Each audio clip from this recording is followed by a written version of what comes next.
Welcome, curious soul, to Tales of the Tattered Book. I am your host, the keeper of the book.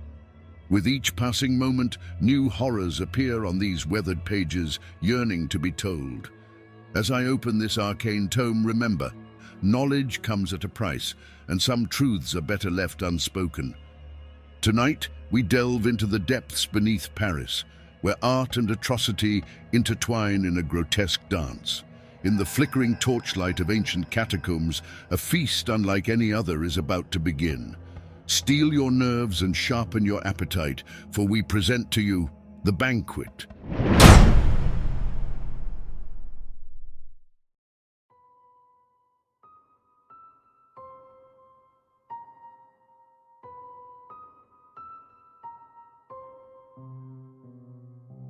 As the figure's eyes adjusted to the dim light, they fixed upon the stone wall across the chamber. It was a tapestry of scratch marks and stains, symbols and lines that held meaning only to those who dwelled in such places. In the center, a curious marking stood out. It was circled in a deep red that seemed almost fresh against the aged stone. Tonight, he thought, was the night, the long-awaited night, the night of the great festival of feasting and reverence, the Banquet of Mordigian, a grand event that only occurred once in a century. As if on cue, a faint, sweet aroma of promised delicacies arrived to his nostrils, making his stomach growl. He stood up from the stone slab he used as a bed, gliding across the chamber toward the ancient armoire in the corner. He could barely contain his anticipation for the exquisite feast ahead, wondering dreamily at what the night will offer, at the explosion of flavors that was awaiting him. First thing first, though, he had to pick the perfect outfit from his collection of, what did the kids call it these days? Ah yes, pre-loved clothing. With a skilled eye, he rummaged through the heap of garments until his fingers landed on a freshly used pinstriped suit, the fabric still warm from its previous owner. A quick glance in the shard of a cracked and stained mirror confirmed he was ready. The suit hung perfectly on his lean frame, accentuating his sharp collarbone and aristocratic features. "Richard Upton Pickman," he mused himself with a wink.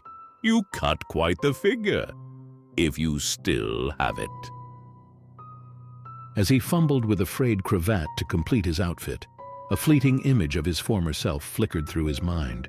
He saw himself in his Boston studio years before he moved to Europe, surrounded by scattered paint tubes and brushes, his hands steady and precise, carefully capturing on canvas what his mind's eye could only glimpse. He remembered how his peers had recoiled at his work. If only they could see the true masterpieces he'd come to create and appreciate since then. A chuckle escaped him as the memory faded and shattered like the mirror in front of him. With a final tug at his suit jacket, Pickman gave his reflection a yellow-toothed grin and, satisfied with his elegant appearance, turned away from the mirror and headed out of his cozy abode, ready for the night. Torch in hand, Pickman began his journey through the maze corridors. The tunnels, filled with the echoes of centuries past, were his home now, and the bones that lined the walls were his kin. As he wound his way through the passages, his excitement mounted with each turn. He began to hum a tuneless melody, his bony fingers twitching in time with the rhythm. As he walked briskly, Pickman's humming grew louder. His hands began to move with purpose, conducting an invisible orchestra only he could see. Each flick of his wrist and curl of his fingers seemed to summon ghostly harmonies from the shadows. The tune reached a manic crescendo before Pickman brought his hands down in a final grand flourish, ending his private performance with a bow to an unseen audience, just as he reached the main corridor. The grand hallway stretched out before him, illuminated by hundreds, if not thousands, of flickering torches, all leading to the grand hall. The hallway buzzed with activity as more and more guests emerged from various tunnels and crevices, all converging for the grand event. Pickman stopped for a moment to take in the awe-inspiring sight before him. Countless bones, meticulously arranged, formed the very structure of the corridor. Left and right, floor to ceiling, they created solid walls where no stone was visible beneath. He caressed a particularly well-preserved skull, appreciating the irony that the living's greatest masterpiece those unfortunate souls who still clung to the notion of sunshine and fresh air, was crafted from the dead. How he loved the decadence of the old continent.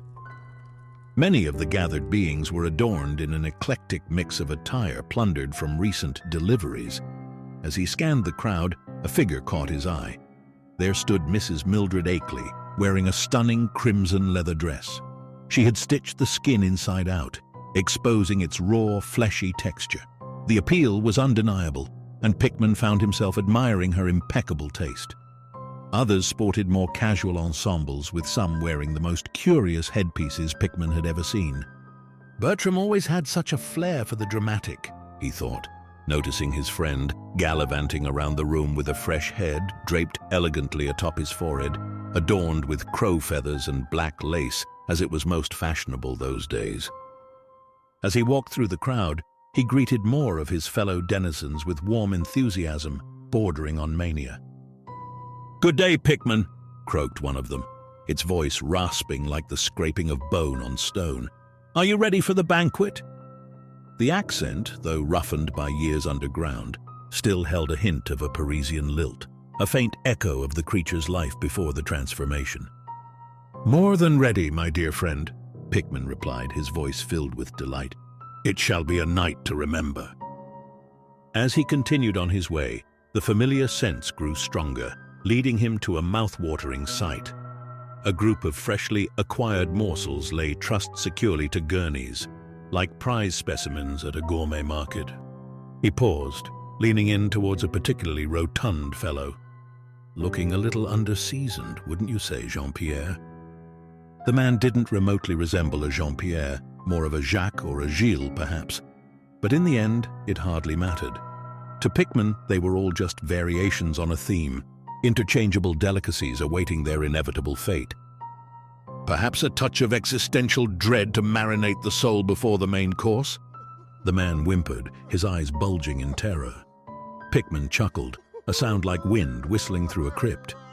"Don't fret, mon ami," he crooned, his voice dripping with false sympathy. "Tonight's menu is guaranteed to be a revelation. You'll be begging for seconds. Well, perhaps not literally, but the sentiment will be there, I assure you." A fleeting look of pity crossed his features as he regarded their plight. Poor things, so utterly unprepared for the glorious delights that awaited them. But a ghoul's got a ghoul, and tonight promised to be a night to remember. The grand dining hall finally came into view, a spectacle that never failed to steal Pickman's breath. The walls, a macabre masterpiece, were adorned with a tapestry of skulls and femurs, lovingly arranged by generations of ghouls. Tombstones, purloined from various Parisian cemeteries, served as makeshift tables, groaning under the weight of a truly impressive feast. Pickman's eyes roamed hungrily over the spread, bouquets of glistening viscera, plump maggots nestled in hollowed-out skulls filled with bone marrow, and eyeballs floating in goblets of congealed blood. But the pièce de résistance stood at the center, a massive vat of bubbling ichor, its surface roiling with otherworldly symbols. The scent wafting from it promised a state of euphoric delirium that even Pickman's jaded senses craved. Towering above it all was the statue of Mordiggian, their grotesque yet strangely endearing god. It resembled an earthworm crafted entirely from repurposed human parts. Ribs and femurs formed its segmented body, while spinal columns served as its writhing tentacles. The artisans had outdone themselves with the skin work. Strips of leathery flesh, cured to perfection, draped over the osseous framework with the elegance of the finest silk. And oh, the head, a masterful collection of skulls, their empty sockets somehow conveying divine wisdom. At its base, fresh victims struggled against their restraints, their terror palpable in the air. As Pickman ascended a makeshift platform of perfectly stacked coffins, one simply can't be too careful about structural integrity. He couldn't help but appreciate the theatricality of it all. A former painter-turned-ghoul, now directing a masterpiece of horror. The assembled crowd fell silent, awaiting his performance. After all, one must give the audience what they came for. "My fellow children of the night," he began, his voice carrying an unnatural resonance through the hall. "We gather here in the shadow of mighty Mordigian to celebrate our exquisite existence." The crowd of ghouls chittered and growled in approval. "A toast," he continued, lifting a goblet crafted from an ancient skull and filled to the brim with thick, clotted blood. "A toast to our glorious future and the delicious delicacies that fuel us." As he spoke, acolytes began hoisting the human sacrifices high, their desperate screams creating a perfect harmony with Pickman's oration. With a theatrical flourish, Pickman delivered the final invocation. "Great Mordigian, Gorger of the dead, bless this unholy feast with your presence." As if on cue, the victims were fed to the gaping maw in the ceiling, and a torrent of blood erupted from above, drenching the assembled ghouls in a crimson downpour. The air grew thick with a mist of blood, a celestial offering to their deity.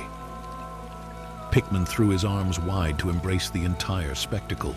Crimson droplets cascaded down his hollow cheeks as he tilted his head back, mouth agape in rapturous delight. The warm blood soaked through his stolen suit, a baptism in red that made him feel truly alive, or as alive as a ghoul could feel. He spun in demented revelry, his macabre attire becoming a work of art with each turn, surrendering himself completely to the gory rain. The scene that followed would, from a human perspective, be an unmitigated nightmare, a frenzied orgy of feeding and debauchery that defied mortal comprehension. Yet, for Pickman and his fellow ghouls, it was a night of revelry, a celebration of their unique place in the grand scheme of things. As he tore into a particularly succulent piece of flesh, Pickman reflected on the beauty of their existence. It was a stark reminder that aesthetics, like morality, were relative concepts. In their underground kingdom, the grotesque was sublime, and what humans called normal was laughably mundane. Pickman raised again the goblet. "Enjoy your dinner, dear reader," he thought with grim amusement, "for you never know what horrors others might find delightful." And so, dear listeners, we emerge from the catacombs, our senses reeling from the unholy feast we've witnessed. Remember, beauty and horror are in the eye of the beholder. Perhaps it's best we don't look too closely at what's on our own plates. If you dare to delve deeper into these eldritch mysteries, subscribe to our podcast, leave a rating and review, and whisper of our tales to others. Your engagement feeds the book, fueling the terrors yet to come. Until next time, and may your nights be sleepless and your dreams unsettling.